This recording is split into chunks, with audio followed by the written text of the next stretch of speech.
I don't know if you remember Shelley Berman. He was a comic of our era. He used to talk about getting on an airplane. And he said, I always wanted to ask what I should do if it crashed, but I never did because I would rather be dead than look foolish.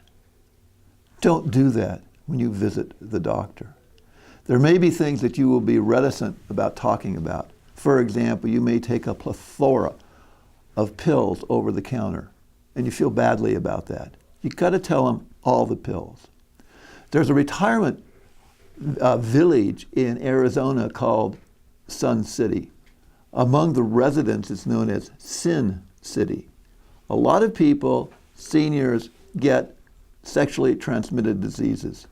Now, these can be cured, but only if you tell the doctor what's going on.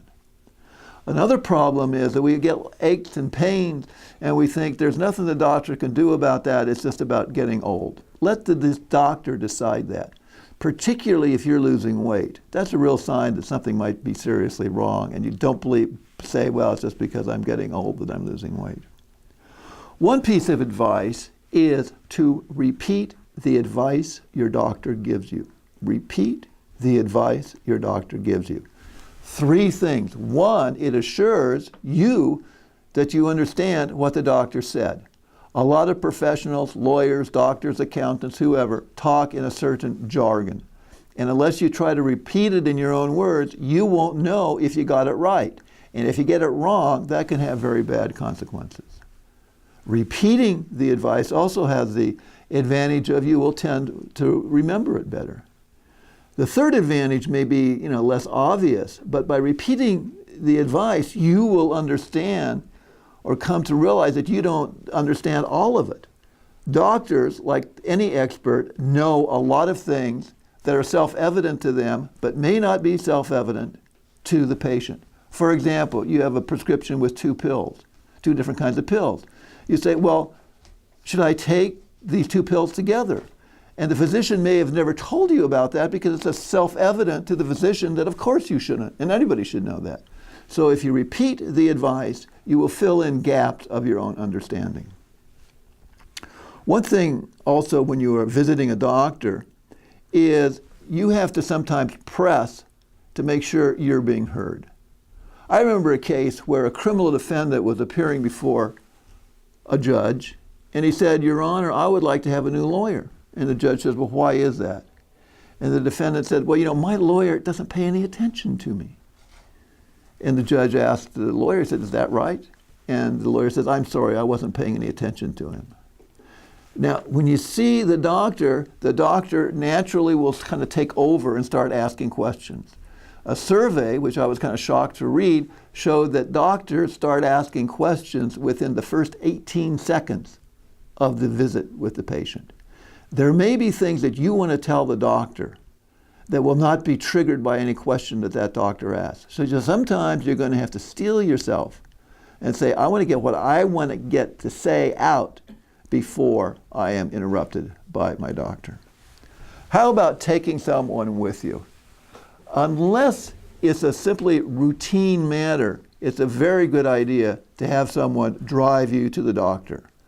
Now, maybe the physician won't want that person in the room during the examination, but you have a perfect right to have a person there when you start talking about treatment and what you should do.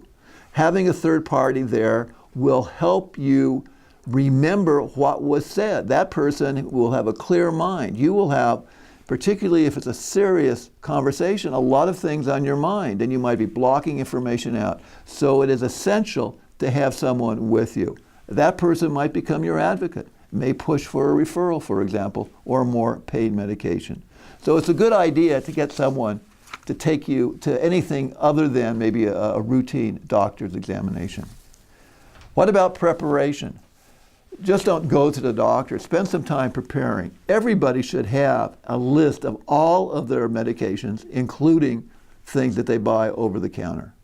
Have that with you. You should also make a list of the things you want to talk to the doctor about. Many times you'll get in there if you have 3 or 4 things to talk about and you'll forget number 4. If you have a list, that will prevent that from happening. You might want to do some preparation too by just going on the web and going to one of the many excellent websites that gives medical information, such as WebMD. You can learn about what you think you might have, you might learn about some questions you might have, and you'll just be a lot more informed. And most physicians I talk to like their patients to have done that kind of work because that facilitates a more deep and more understanding discourse. However, don't be convinced by actors who are playing doctors on TV that you have a disease or a condition that you never even knew you had and that you need this particular kind of drug to take care of it. Let the doctor, who's a real doctor and not playing a doctor on TV, make the diagnosis. Now, one thing, I've got some questions that you might want to ask your doctor to help your doctor make a more proper diagnosis. Say it's flu season and you wake up in the morning and you have a fever and you have aches and pains and a cough. What do you conclude? Well, you conclude that you have the flu too. You jump to that conclusion. Doctors do the same thing. They can jump to conclusions as well. A guy named Dr. Gupman wrote a very interesting book called How Doctors Think. And he says doctors indeed jump to conclusions. Often 1 in 10 diagnoses, he says, is a misdiagnosis. How can you as a patient prevent that from happening? 3 questions. Number 1, you can say, could this disease or what I'm suffering from be something else? And then I'll say, well, maybe, come to think of it, it could be X, not the flu. Second question is there anything in the symptoms I have and the tests that you ran that is inconsistent with the flu?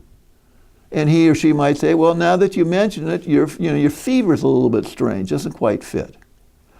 The third question might be, could I have an additional disease or condition behind the flu? A lot of times people will present with one illness, but behind that is a more serious illness. So if you ask those 3 questions, could it be something else? Is there anything inconsistent with my symptoms? And third, could this be masking another disease? That will help your doctor avoid the human tendency that we all have, being human, to jump to conclusions. A couple more questions. A good friend of mine, who's a physician, recommends that you ask, have you considered that I might not want this treatment? Now, doctors, of course, are trained. They spend a lot of time learning how to treat diseases. Well, for an individual, maybe it might not be worth, the treatment might not be worth the possible cure. It might be expensive, it might be painful, it might be problematic. So one of the things you might want to talk to your doctor about, rather than simply accepting the treatment protocol, is to ask, well, maybe I don't want this. What are the pros? What are the cons? The final question is is not a great or is a great question, but one asked in kind of dire circumstances. Say you or a loved one is at the doctor's with a very serious illness. The question then would be, would it surprise you if I or Aunt Mary or whoever the patient is, would it surprise you if they were to die within 6 months, 12 months? Another series of books has indicated how reluctant physicians are to give really bad prognosis. They don't like to give bad news for a whole lot of reasons. As a patient, you're going to have to, under some circumstances, trigger that conversation. Because once you have a clear idea of where you are or where your loved one is, then you can take seriously end-of-life planning that you should be taking care of. So with that in mind, good luck at the doctor's office and good luck on your next flight.